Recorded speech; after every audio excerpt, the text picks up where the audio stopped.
l'Oqdiya Biak. Pas de protocole. Et si je ne suis pas en tenue de protocole, donc il faut pas respecter le protocole. Mesdames, Messieurs, d'abord je suis content qu'il y ait aussi des gens qui n'ont pas de cravate comme moi, comme ça je ne suis pas seul. Bon, aux invités on dit bienvenue au Maroc. Et à l'assistance on dit on est sur les traces des dinosaures, mais aussi on est sur les traces de Ahmed Hansali, un grand résistant qui a honoré la région d'Azilal, qui a participé vigoureusement à la résistance. Donc c'est pour moi un grand plaisir, doublement, d'abord pour le parc, mais aussi parce que je suis natif de cette région. Donc c'est un plaisir de retrouver un peu les miens, des amis. Donc c'est un plaisir pour moi d'être parmi vous. C'est une initiative louable, donc on tient à féliciter M. le Président de la région qui a toujours milité depuis qu'il a quitté Rabat. Eh bien, je pense qu'il se consacre beaucoup plus de temps à cet espace qu'à Rabat maintenant. Donc, on tient à féliciter des amis qui sont dans l'association. Je vois devant moi Sisbaï, d'autres des enseignants-chercheurs. Donc, c'est un travail qui a mobilisé du monde à l'intérieur du Maroc comme à l'extérieur. Le représentant de l'UNESCO est parmi nous. Ça veut dire quoi? Ça veut dire que cette région était relativement oubliée, donc aujourd'hui, elle force un peu le sort, elle cherche à s'imposer comme un pôle, d'abord de développement, c'est Hamza l'a rappelé, par les richesses de la région, mais aussi par l'histoire de cette région. Une histoire qui est restée longtemps négligée, mais c'est bon de continuer à découvrir qu'on a des choses qu'on n'a pas découvertes. Si on a tout découvert, ben, ça ne vaut pas le coup d'exister. Donc c'est aussi une raison d'être des chercheurs qui sont là et à qui revient le mérite de venir sur le terrain dans cette région. Mais il y a des gens de la région qui travaillent avec cœur, avec énergie, et on ne peut que les soutenir. Le soutien qu'on peut apporter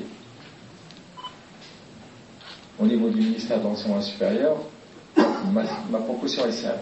Un centre de recherche ici à Azilal, dans le cadre d'une convention, l'UNESCO avec nous. Donc on va dire l'UNESCO, la région, l'association, le ministère, pour qu'il y ait des structures de recherche dédiées à cette région. Parce qu'il ne suffit pas d'avoir un parc, il suffit absolument qu'il se développe, qu'il y ait de l'évolution, qu'il y ait de la recherche, des publications. Donc le ministère est prêt à contribuer par le biais de la fac des sciences de Rabat qui a travaillé sur ce thème. Donc on peut aider au financement de cette recherche, de ce centre de recherche ici à Azilal, parce que par le biais de la recherche, eh bien on peut faire connaître encore plus la région.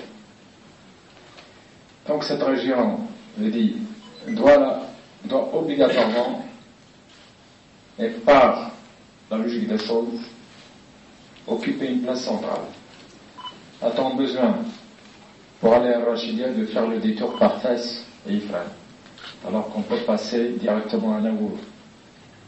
Et la route est en train d'être faite. Donc, là aussi pour l'Ouajazat. Donc, il y a un désenclavement de cette région. Il y a un intérêt particulier, et vous connaissez l'intérêt que porte Sa Majesté ici à la région et combien de temps il a séjourné. Je ne vais pas dire à Bilbidel, il a séjourné à Terrestre. Parce que le nom initial de cet espace, c'est Terrestre, avant qu'il y ait le Baraz en 53.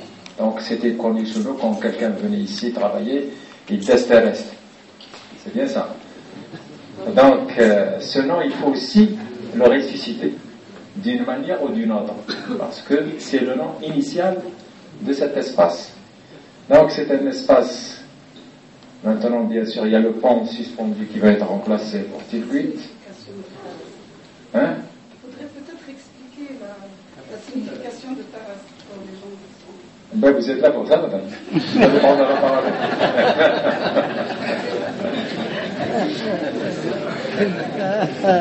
Donc je pense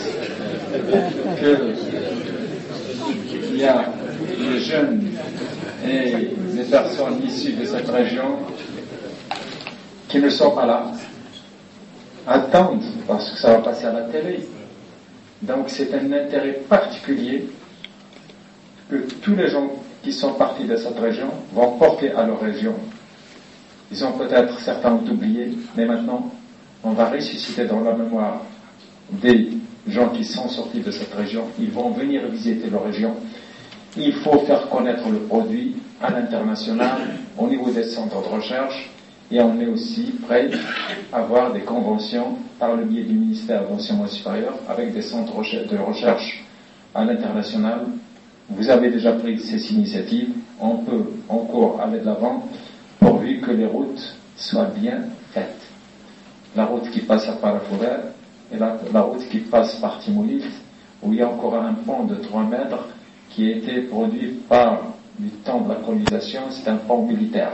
Donc il faut absolument désenclaver un peu cet espace si on veut faire de ce parc un vrai parc national et international. Donc le désenclavement est une variable fondamentale. Et M. Louali, vous savez, il me harcèle avec le téléphone, il y a telle chose, il faut telle.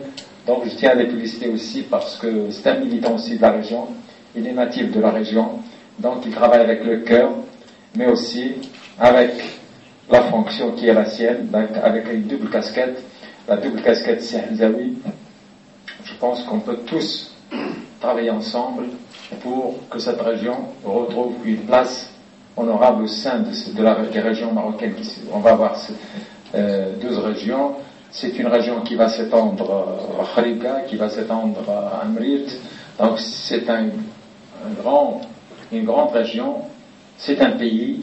Donc c'est un espace aussi où peuvent émerger un grand potentiel humain, et puis bien sûr une région qui peut, par ses élus, attirer beaucoup plus d'investissements.